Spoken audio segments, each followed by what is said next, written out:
Bismillahirrahmanirrahim. Assalamualaikum warahmatullahi wabarakatuh. Alhamdulillahirabbil alamin wa bihi nasta'inu ala umuri dunya wassalatu wassalamu ala asyrofil anbiya'i wal mursalin wa ala alihi wa sahbihi ajma'in. Amma ba'd.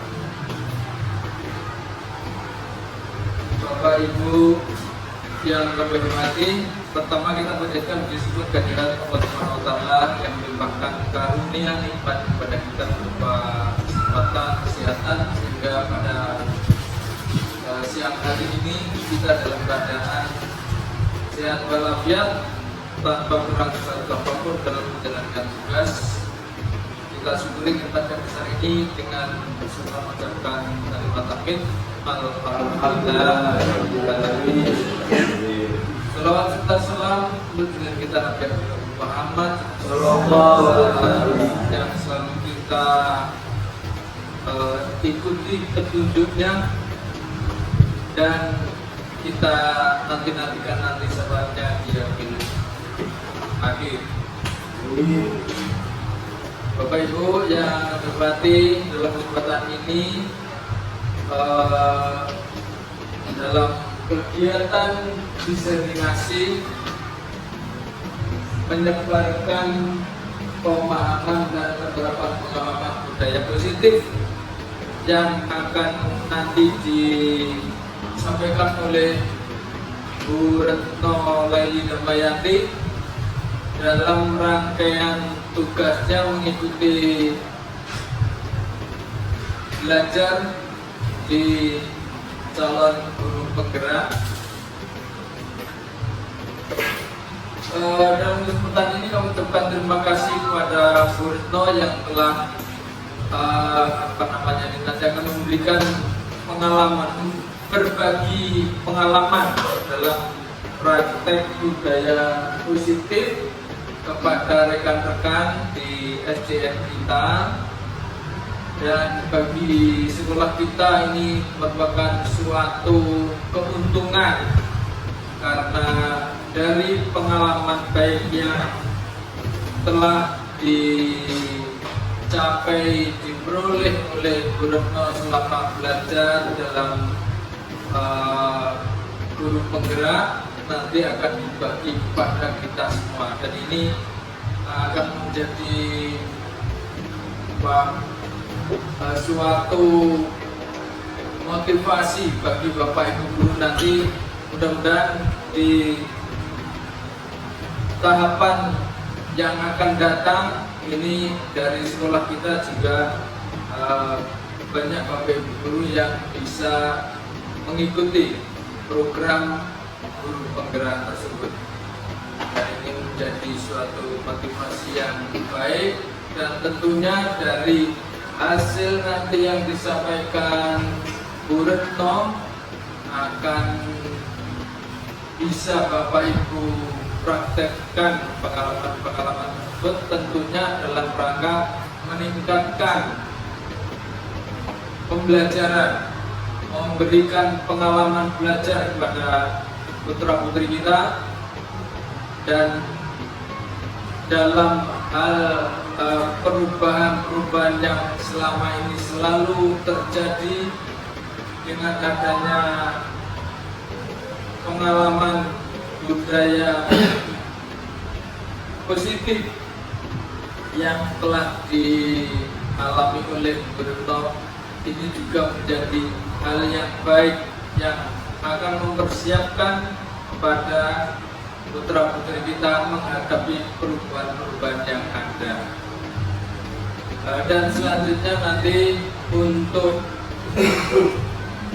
waktu sepenuhnya kami serahkan kepada Bu Retno untuk bisa berbagi kepada teman-teman mengenai budaya positif yang selama ini telah dilalui oleh Bu Retno dalam masa belajar, sehingga teman-teman kita nanti juga memiliki pemahaman, pengalaman yang telah dialami oleh Bu Retno. Untuk itu apa yang boleh sampaikan, Cukup sekian, kurang lebihnya mohon maaf. Billahi taufiq wal hidayah. Wassalamualaikum warahmatullahi wabarakatuh.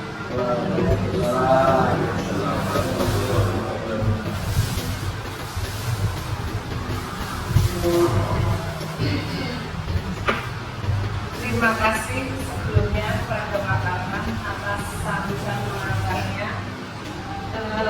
Di sini saya selaku calon guru penggerak angkatan 9 akan memaparkan materi yang sudah saya dapat pada pendidikan guru penggerak, yaitu pada modul 1.4, yaitu tentang menyebarkan pengalaman dan penerapan pengalaman budaya positif yang ada di lingkungan sekolah. Langsung saja, ya.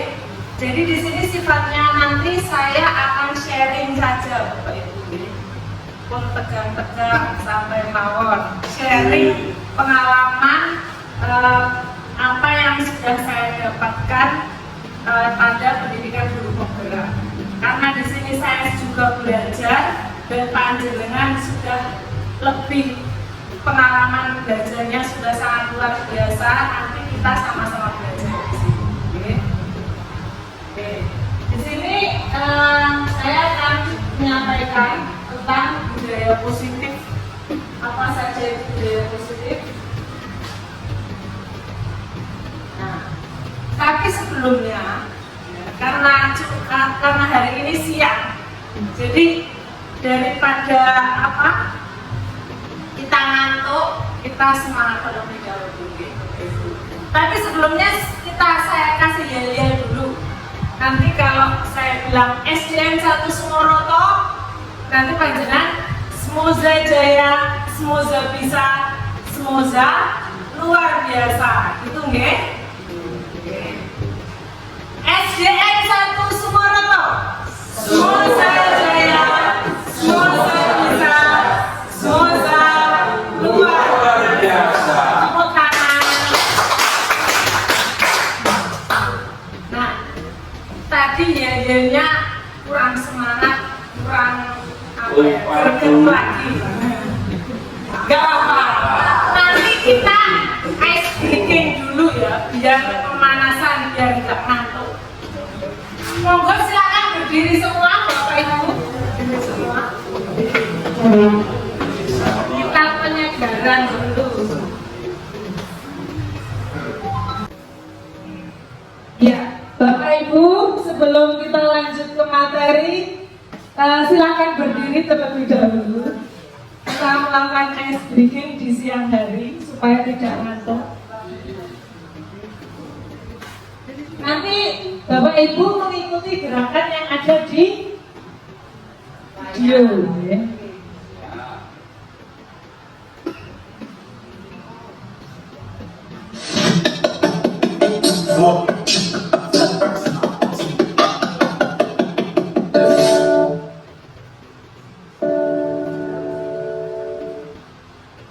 A Ram Sam Sam from the CD Action Fun Dance by the Learning Station.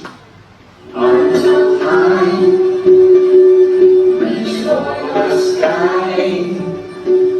Let's sing along to the silly, silly Ram Sam song. Oh, Ram Sam Sam, oh, Ram Sam Sam.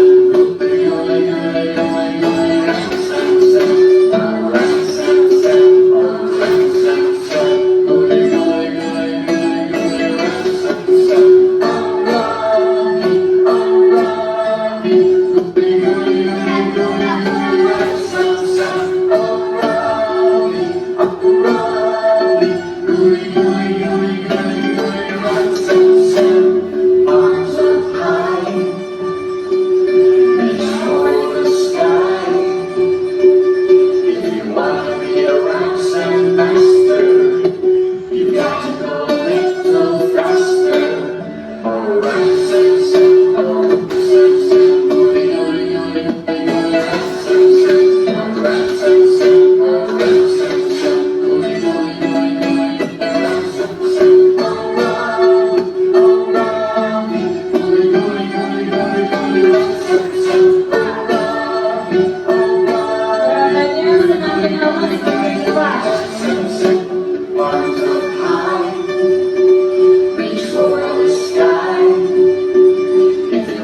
Tadi gimana? Bernafas dulu. Tadi sepertinya mengkis-mengkis karena gerakannya semakin lama semakin cepat. Nah, ini gerakan ini ram sam ini Bapak Ibu bisa digunakan Bapak Ibu semua saat pembelajaran dengan anak-anak, terutama di siang hari. Okay? Untuk ice breaking di siang hari. Kenapa? Salah satunya untuk melatih motorik anak, mengasah motorik anak, biar anak semua itu gerak. Ya. Terus selain itu juga membangkitkan motivasi anak agar tidak ngantuk saat pembelajaran pada siang hari. Oke, ini ram-sam. Nanti bisa minta videonya saya. Nah, sebelum kita masuk ke materi, di sini saya ingin memberikan pertanyaan pemantik kepada Bapak Ibu. Okay. Tidak banyak, hanya 4 pertanyaan saja. Hanya 4. Nanti silakan ditanggapi ya Bapak Ibu. Yang pertama yaitu tentang budaya positif. Bagaimana menurut Bapak Ibu pemberian hukuman apakah dapat mendisiplinkan siswa? Nah, siapa ini yang mau memberi pendapat? Apakah pemberian hukuman itu termasuk mendisiplinkan siswa? Monggo, Pak Karna.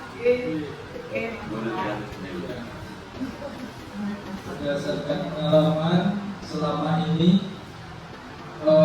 untuk mendisiplinkan anak antara lain diberi hukuman. Jadi pemberian hukuman bisa mendisiplinkan anak. Mungkin memang ada efek kurang baiknya, mungkin begitu.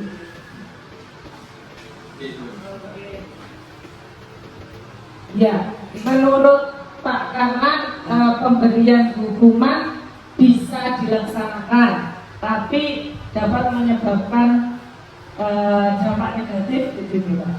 Yeah. Untuk selanjutnya ada pendapat lain dari Bapak Ibu tentang pemberian hukuman itu apa bisa mendisiplinkan siswa? Belum ada? Nah, nanti kita bahas nanti ya untuk ke materi selanjutnya. Yang kedua yaitu pemberian hadiah apakah dapat meningkatkan motivasi dan prestasi siswa? Nah, biasanya anak dikasih permen, anak dikasih uang 5.000 kalau bisa mendapatkan nilai 100 pada pelajaran tertentu, matematika misalnya. Nah, itu apakah bisa meningkatkan motivasi dan prestasi siswa? Bisa. Bisa. Oke, kita kunci jawabannya. Yang kedua itu bisa. Dengan pemberian hadiah dapat meningkatkan motivasi dan prestasi siswa. Yang ketiga, pertanyaan ketiga, guru harus mampu memberikan solusi untuk murid yang bermasalah. Nah, ini guru itu harus bisa atau nggak bisa nggak apa-apa. Nah, harus bisa. Oke, guru harus mampu, harus bisa memberikan solusi untuk murid yang bermasalah. Oke, kita kunci jawabannya harus bisa. Yang keempat, pertanyaan yang keempat, guru berperan sebagai teman bagi murid. Setuju nopo boten? Setuju. Guru harus berperan sebagai teman untuk murid-muridnya. Setuju nopo boten? Setuju. Ada yang tidak setuju? Nah, ada. Sebentar. Betul, tidak setuju. Tidak setuju. Alasannya apa Bu? Karena guru itu kan memang tugasnya kan mendidik ya. Kalau kita salah dengan teman tuh ada kalanya memang ada saat tertentu kita bisa mungkin berlaku sebagai teman, tapi kan tetap porsinya guru tetap porsinya sebagai guru, murid sebagai Oke, terima kasih Bu atas pendapatnya. Nah, tadi guru dapat berperan sebagai teman. Mayoritas menjawab setuju. Ada satu yang berpendapat betul, yaitu tidak setuju. Lebih ke kurang setuju Ibu, karena ada kalanya guru itu bisa menjadi teman, kalanya juga guru itu tidak bisa menjadi teman, tapi memang menjadi guru di atasnya murid gitu. Oke, nanti seiring materi yang saya paparkan, nanti akan muncul jawaban-jawaban dari 4 pertanyaan ini di slide-slide berikutnya nanti. Gitu. Selanjutnya, nah nanti kita akan sama-sama belajar tentang konsep inti budaya positif. Apa itu budaya positif? Apa saja? Nah, ada beberapa aspek, ya, ada beberapa materi yang akan kita bahas nanti. Yaitu yang pertama adalah perubahan paradigma belajar. Yang kedua, disiplin positif. Yang ketiga, nilai-nilai kebajikan. Yang keempat, kebutuhan dasar manusia. Yang kelima, motivasi perilaku manusia. Yang keenam, posisi kontrol guru. Ketujuh, keyakinan kelas. Dan kedelapan, segitiga restitusi. Apa saja itu? Nanti kita kupas satu-satu. Nah, yang pertama, yaitu tadi pembelajaran dengan paradigma baru. Paradigma itu yang bagaimana tuh? Paradigma itu adalah suatu konsep yang baru atau pandangan di tepatnya. Jadi pembelajaran dengan paradigma baru merupakan pembelajaran yang dirancang berdasarkan prinsip pembelajaran berdiferensiasi. Nah, sekarang ini lagi digaungkan sekali ya di kurikulum Merdeka, yaitu pembelajaran diferensiasi. Apa itu pembelajaran diferensiasi? Nah, pembelajaran diferensiasi sehingga para peserta didik belajar sesuai kebutuhannya, sesuai gaya belajar masing-masing siswa, berdasarkan tahap perkembangan sesuai teori psikologi modern, yaitu dengan tujuan untuk mewujudkan profil pelajar Pancasila yang menjadi salah satu mata pelajaran atau muatan pelajaran pada kurikulum Merdeka. Nah, terus nanti. Untuk selanjutnya yaitu disiplin positif. Apa itu disiplin positif? Bukankah disiplin itu sudah pasti positif? Nah, kita lihat dulu. Dalam budaya kita, makna kata disiplin dimaknai menjadi sesuatu yang dilakukan seseorang pada orang lain untuk mendapatkan kepatuhan. Kita cenderung menghubungkan kata disiplin dengan ketidaknyamanan. Jadi ketika ada kata disiplin, kamu harus disiplin, kamu harus ini. Terus itu jadi kayak beban nih, jadi kayak tidak nyaman, kayak beban. Ada aturan, anak harus memakai ini dan sebagainya. Itu seperti tujuannya untuk mendisiplinkan anak, tapi itu menjadi seperti suatu beban bagi anak. Disiplin positif merupakan salah satu cara penerapan disiplin yang bertujuan untuk menumbuhkan kesadaran serta memberdayakan anak untuk melakukan sesuatu tanpa sogokan, ancaman maupun hukuman. Nah, kenapa disiplin ditandai positif? Karena untuk anak itu tidak melalui sogokan, tidak melalui ancaman maupun hukuman, sehingga disiplin itu berjalan secara mandiri, tanpa ada imbalan dan sebagainya. Nah, ini sebagai pendidik, tujuan kita adalah menciptakan anak-anak yang memiliki disiplin diri sehingga mereka bisa berperilaku dengan mengacu pada motivasi intrinsik, bukan ekstrinsik. Nah, ini perlu digarisbawahi Bapak Ibu, bahwa disiplin itu atau nilai-nilai kebajikan, ya, salah satu nilai kebajikan itu nanti akan kita bahas. Nah, itu nanti harus dimunculkan pada diri murid itu berdasarkan motivasi intrinsik, bukan dari ekstrinsik. Contoh ekstrinsik apa? Tadi seperti pemberian hadiah. Nah, itu motivasi ekstrinsik. Kalau kamu mau berangkat pagi, nanti kamu akan mendapat nilai bagus. Nah, itu adalah motivasi ekstrinsik, bukan intrinsik pada diri siswa. Jadi siswa tidak melaksanakan itu karena ada imbalan, bukan karena dari dalam diri anak-anak masing-masing. Nah, kenapa dinamakan nilai kebajikan universal?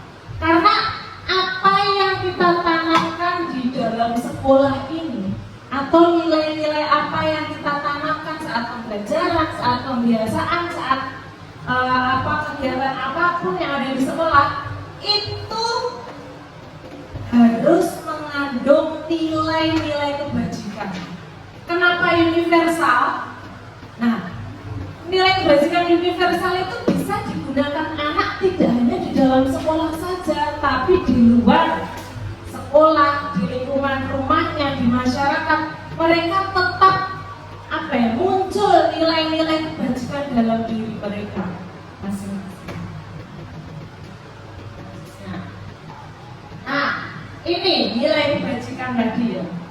Nilai yang disepakati bersama, terlepas dari suku, bangsa, agama, bahasa, maupun latar belakangnya. Nah, di dalam profil pelajar Pancasila yang setiap hari atau setiap mata pelajaran P5 kita sampaikan ke anak-anak, itu ada nilai-nilai kebajikan di sana, ya, yang dinyanyikan anak-anak itu. Beriman dan bertakwa pada Tuhan Yang Maha Esa dan berakhlak mulia, berkebinekaan global, gotong royong, mandiri, kreatif, dan bernalar kritis. Ini adalah dimensi atau nilai yang harus kita wujudkan dalam pelajaran P5 ini ya, bukan P5.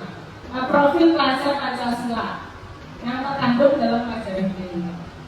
Nah, pada menurut Indo Primary Years Program atau PYP, ini secara teori ya Bapak Ibu, nilai kebajikan yang muncul pada anak itu harus toleransi, rasa hormat, integritas, mandiri, menghargai, antusias, empati, keingintahuan, kreativitas, kerjasama, percaya diri, dan komitmen.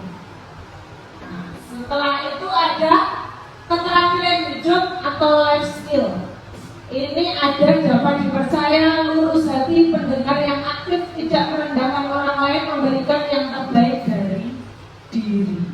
Nah, ini adalah contoh nilai-nilai kebajikan yang bisa kita tanamkan kepada murid kita, baik di sekolah atau di kelas kita sendiri atau di kelas lain.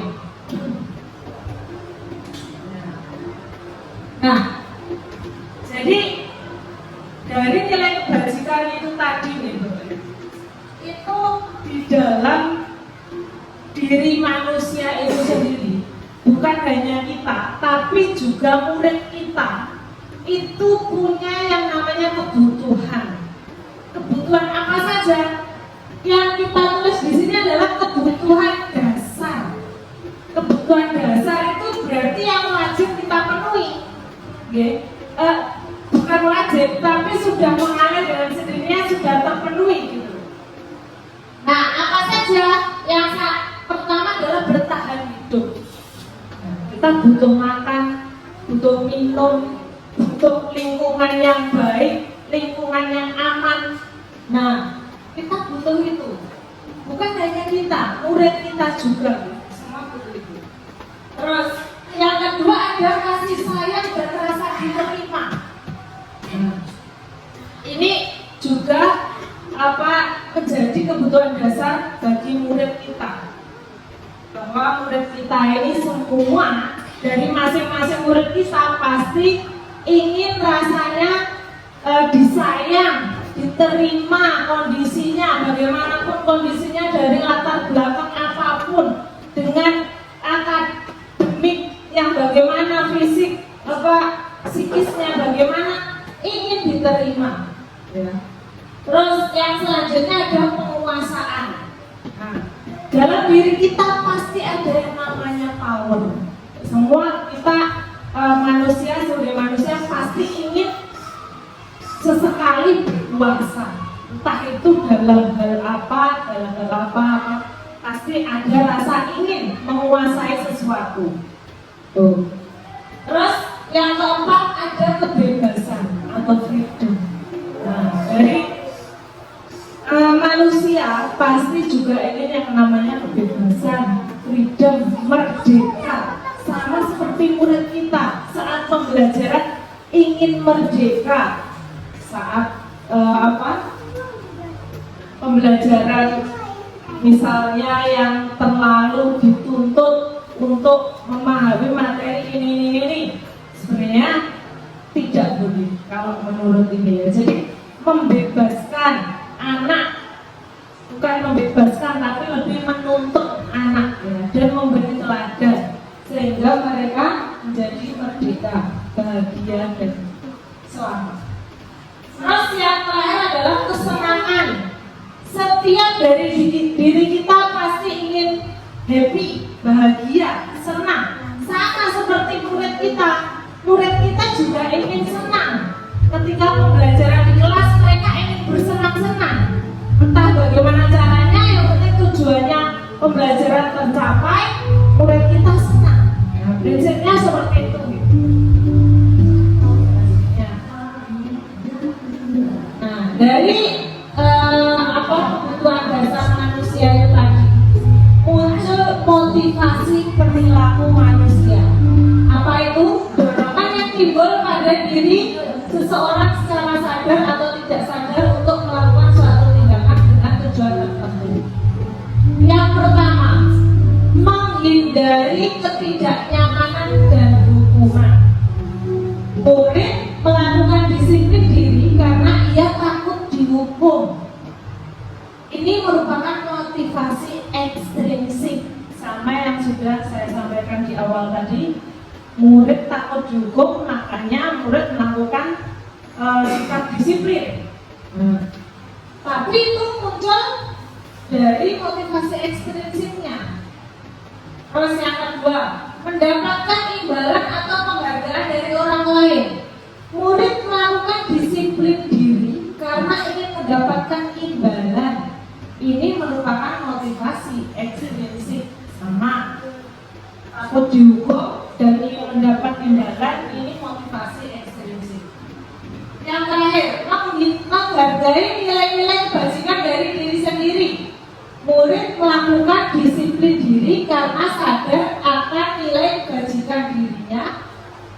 Ini merupakan motivasi intrinsik. Nah, ini yang kita harapkan dari murid-murid kita, yaitu menghargai nilai-nilai kebajikan yang muncul dari dirinya sendiri, karena termotivasi oleh dari dalam dirinya, bukan karena dorongan dari luar. Selanjutnya, nah di sini ada hukuman. Hukuman itu bagaimana toh karakteristiknya? Yaitu tidak terencana atau terjadi secara tiba-tiba. Yang kedua, murid tidak tahu apa yang akan terjadi atau tidak dilibatkan. Yang ketiga, bersifat satu arah. Hukuman itu bersifat satu arah, hanya menyenangkan bagi yang penghukum, tapi tidak menyenangkan bagi yang dihukum, berupa hukuman fisik atau psikis.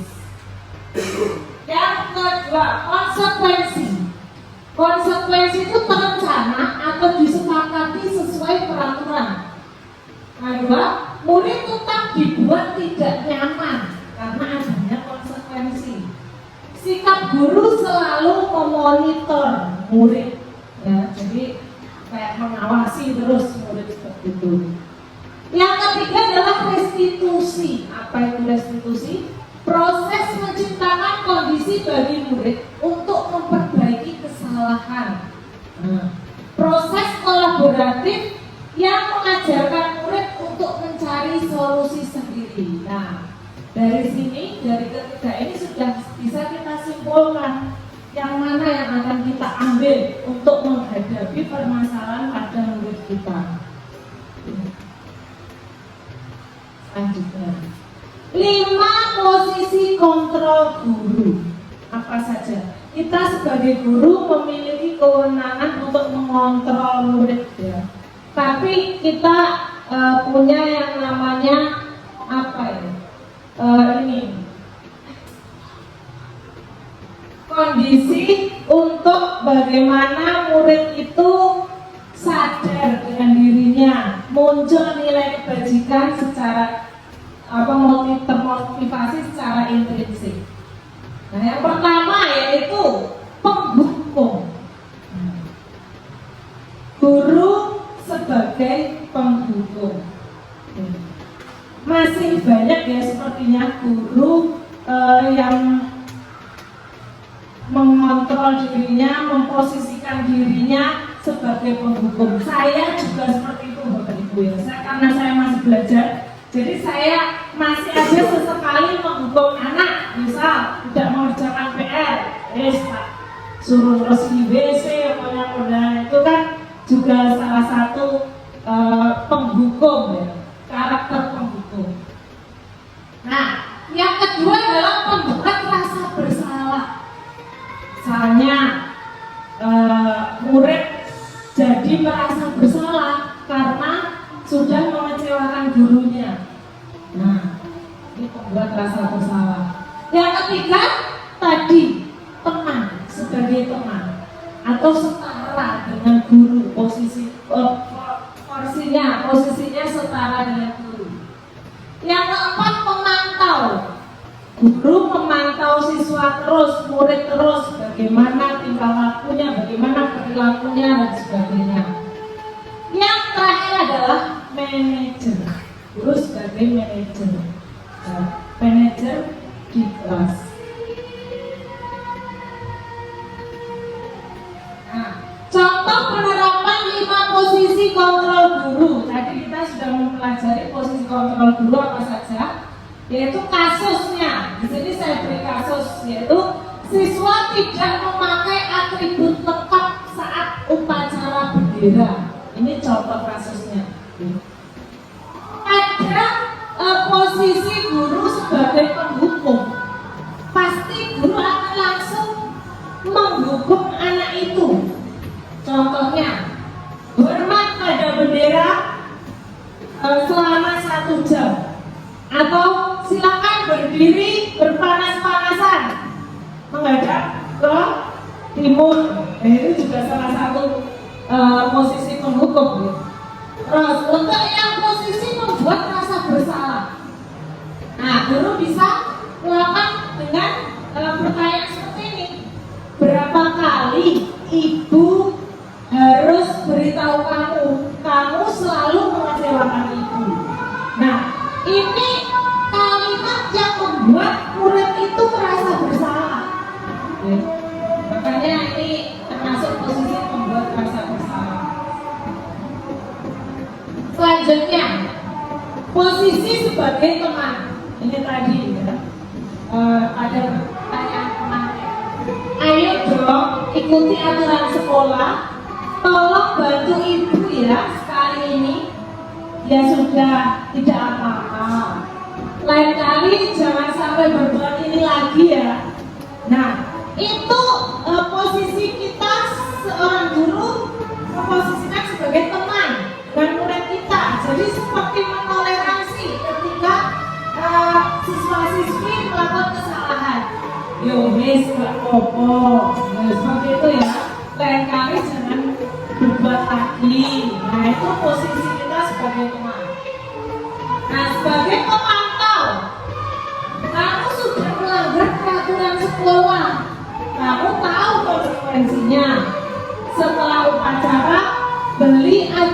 berikutnya ke koperasi. Jangan diulangi lagi ya. Nah ini sebagai pemantau. Nah kalau yang saklek dengan aturan, apa bapak ibu gurunya itu saklek dengan aturan. Kalau tidak bawa atribut, berarti ya kamu harus beli. Kalau tidak mau, kamu harus beli. Konsekuensinya seperti itu. Ini posisi pemantau. Nah, ini posisi manajer. Apa kamu tahu kesalahannya? Kira-kira bagaimana kamu memperbaiki kesalahanmu? Nah, dari kelima posisi tadi nih Bapak Ibu, bisa disimpulkan yang pas, yang ideal adalah posisi guru sebagai manajer. Manajer itu berarti kita itu mengajak anak-anak untuk menyepakati, sama-sama menyepakati apa keyakinan yang sudah kita sepakati bersama. Nah, selain guru itu mengejar tujuan pembelajaran, tapi guru juga harus mengerti kondisi muridnya. Dengan cara ketika murid melakukan kesalahan, kita tanya, kita gali apa kesalahannya, gimana cara memperbaiki kesalahannya.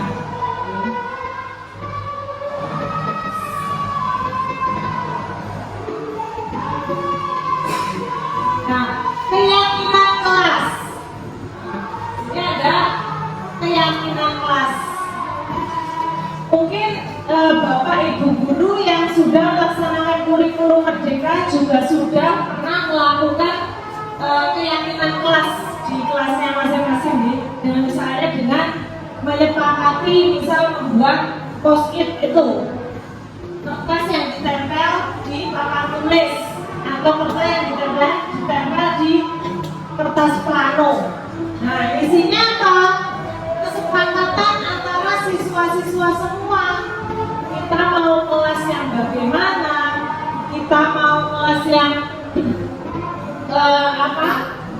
nilai-nilai apa yang muncul ketika kita berada di dalam kelas? Nilai-nilai baik apa yang bisa kita terapkan? Nah, ini kita buat dengan keyakinan kelas. Mengapa keyakinan kelas? Mengapa bukan peraturan kelas? Nah, dulu kita sering membuat peraturan kelas. Kalau peraturan kelas itu lebih ke kalimat negatif nih Bapak.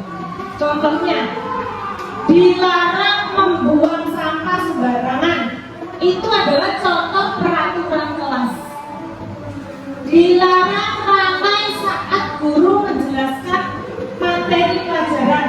Itu adalah peraturan kelas. Nah, tapi bagaimana dengan keyakinan kelasnya? Lihat. Nah, ini Bapak Ibu, pembentukan keyakinan kelas.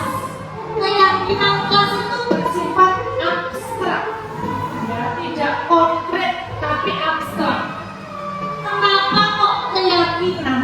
Karena kalau keyakinan itu menurut saya lebih menggerakkan murid itu dengan sendirinya, muncul dari dalam dirinya.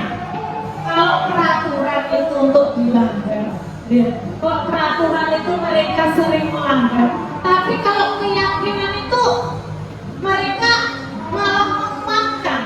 Jadi yakin, semakin yakin dengan dirinya bahwa kalau saya salah, ya berarti saya salah, gitu deh. Yang kedua, berupa pernyataan universal. Nah, pernyataannya universal, bebas. Anak-anak boleh menyampaikan pernyataan bagaimana. Yang penting bukan kalimat negatif. Tidak sampai ada kata tidak. Misal, tidak boleh ramai. Nah, jangan sampai ketika membuat keyakinan kelas tidak menggunakan kata negatif.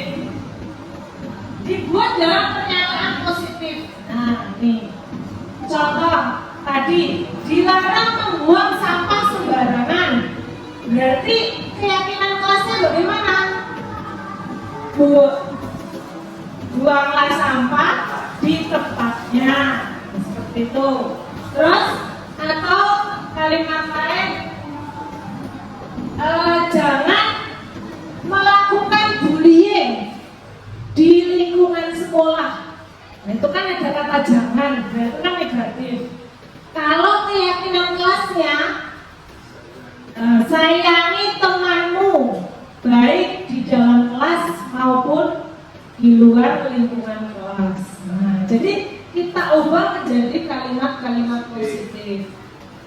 Nah, sedikit saja agar mudah diingat. Jadi kalimat yang sedikit tapi mudah diingat oleh anak-anak. Sesuai dengan kondisi kelas dan sekolah sehingga mudah diterapkan, tetap disesuaikan dengan kondisi kelas dan lingkungan sekolahnya. Semua warga kelas atau sekolah dilibatkan. Jadi peraturan ini keyakinan ini tidak dibuat untuk warga kelas saja, tapi untuk warga sekolah yang ada di dalamnya. Semua wajib meyakini apa yang tertulis di keyakinan kelas yang sudah disepakati tersebut. Contohnya seperti ini juga. Ketika kita disuruh atau diminta untuk mematuhi protokol kesehatan, itu kan seperti himbauan, peraturan dengan memakai masker atau dengan rajin mencuci tangan. Nah, nilai apa sebenarnya yang muncul dari keyakinan itu? Yaitu nilai keselamatan atau nilai kesehatan. Jadi anak paham, oh ketika saya tidak memakai masker, saya nanti akan tertular penyakit, saya jadi tidak sehat. Jadi dari kalimat-kalimat positif itu bisa memunculkan nilai-nilai kebajikan dalam diri siswa. Nah, selanjutnya tadi dalam mengatasi permasalahan pada siswa kita bisa menggunakan segitiga restitusi. Nah, banyak sekali kan di sini masalah-masalah siswa di sekitar kita, ya. Baru-baru ini banyak sekali siswa-siswa yang mengalami kasus-kasus yang bermacam-macam. Segitiga restitusi apa itu? Itu restitusi sendiri adalah suatu proses dialog atau percakapan yang dijalankan oleh guru agar dapat menghasilkan murid yang mandiri dan bertanggung jawab. Nah, tahapannya seperti ini. Ada menstabilkan identitas, ada validasi tindakan yang salah, dan menanyakan keyakinan.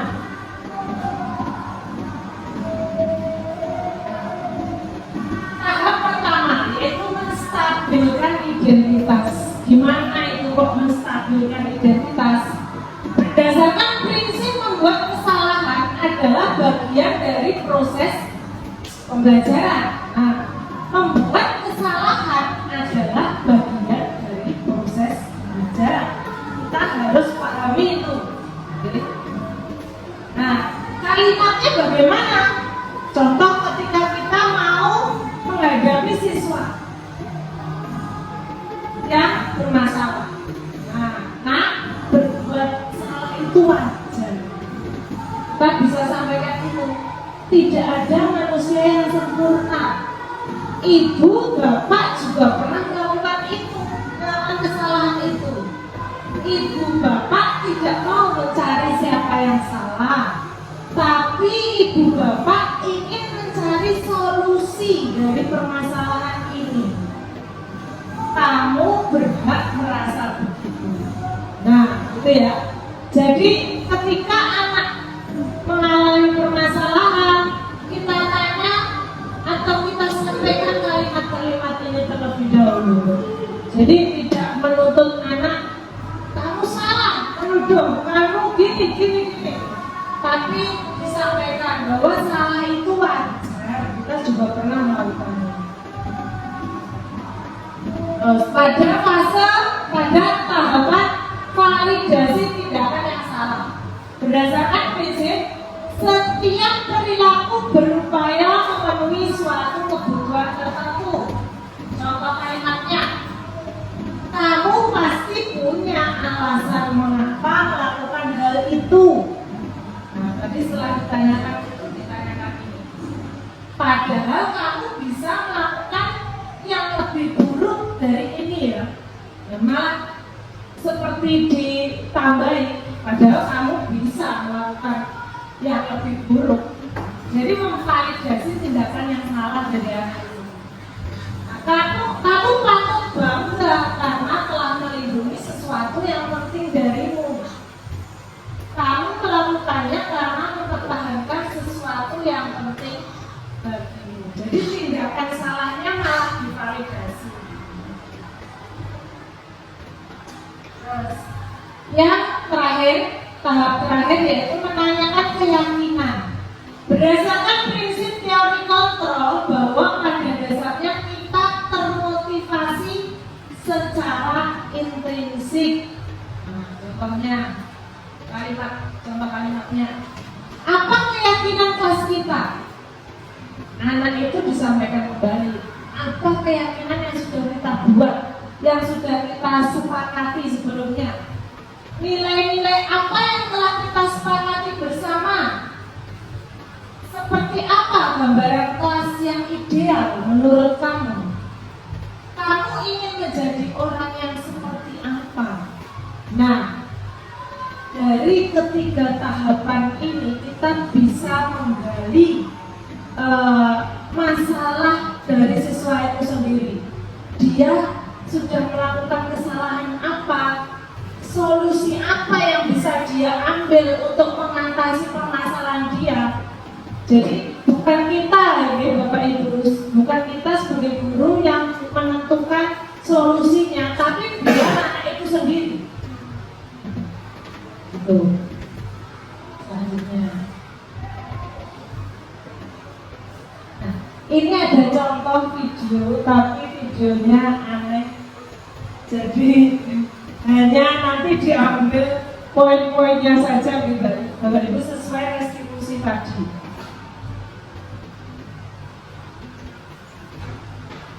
Ini video saya buat untuk teman-teman tugas guru penggerak.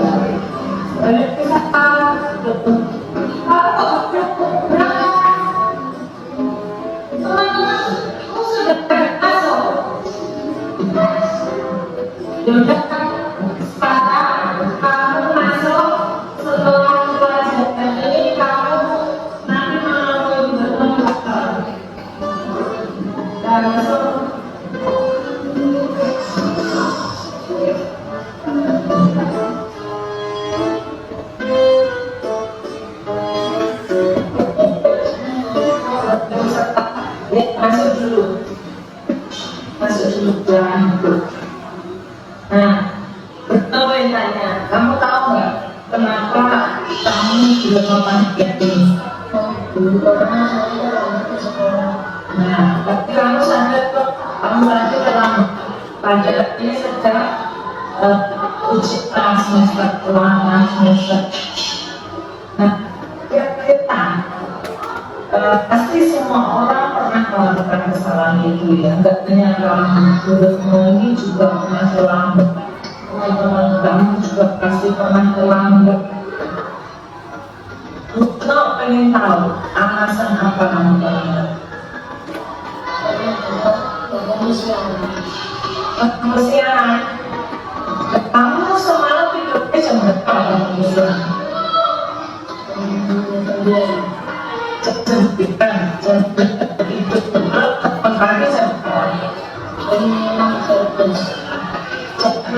Pagi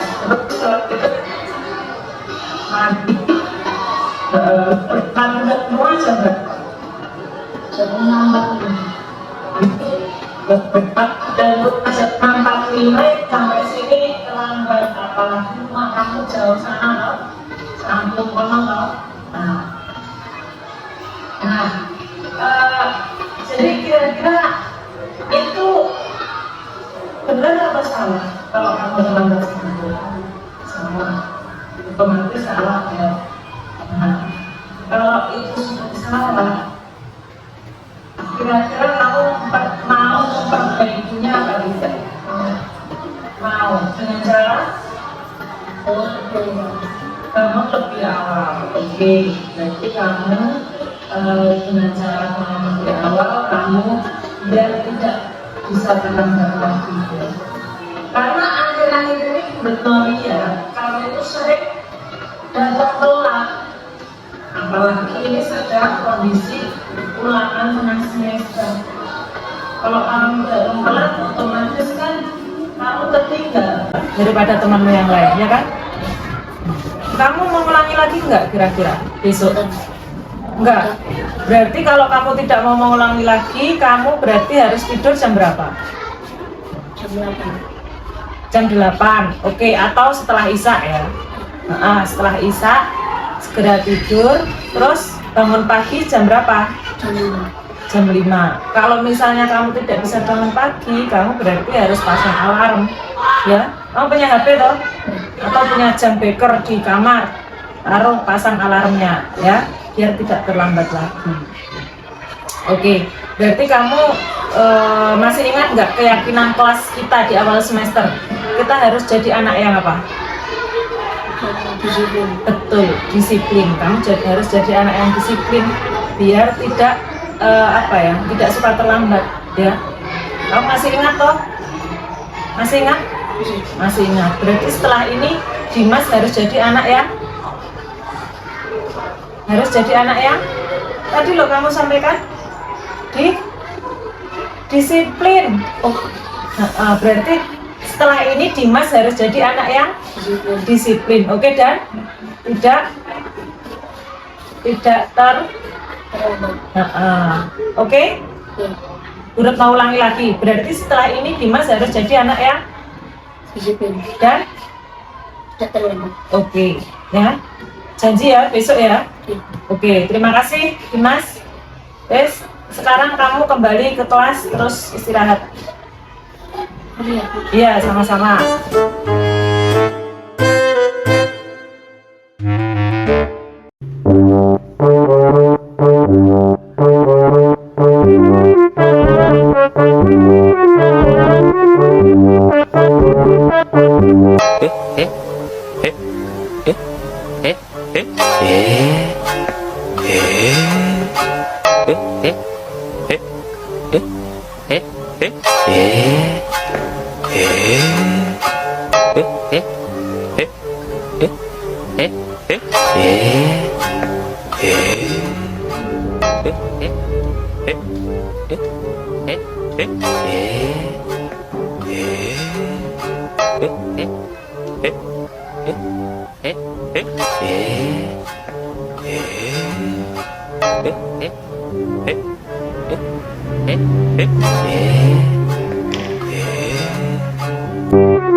Waalaikumsalam.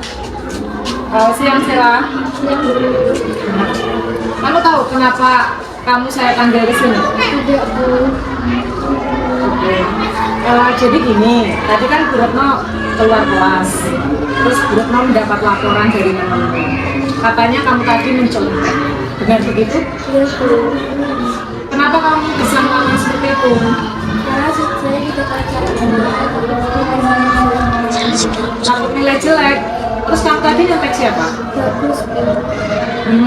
Kamu nyontek bagus. Oke. Jadi gini ya lah. Nggak apa-apa sebenarnya.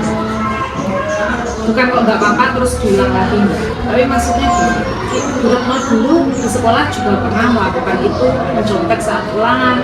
Teman-temanmu pasti juga sering melakukan itu, ya, mencontek. Tapi tadi karena Bu Retno dapat laporan, makanya Bu Retno panggil kamu, ya kan? Nah, kira-kira tadi katanya kamu pengen nilaimu bagus. Kira-kira hal baik apa yang bisa kamu lakukan supaya dapat nilai bagus tanpa mencontek? Belajar sebelum ujian, Bu. Belajar sebelum ujian. Sudah kamu lakukan? Itu, Bu. Tadi malam belajar? Oke. Jadi kamu sudah bisa menyebutkan gimana caranya kamu mendapatkan nilai bagus, yaitu dengan cara belajar sebelum ujian, ya. Nah, terus kamu masih ingat nggak keyakinan kelas yang kita buat di awal semester? Masih ingat nggak? Masih, Bu. Apa? Berbuat jujur dan tidak mencontek saat ujian. Berbuat jujur dan tidak mencontek saat ujian, betul ya.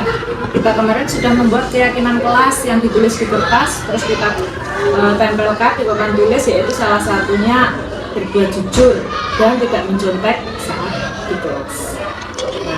Nah, kira-kira kamu nanti ingin jadi anak yang seperti apa? Saya ingin menjadi anak yang jujur dan tidak mencontek saat ujian. Oke, ya bagus itu.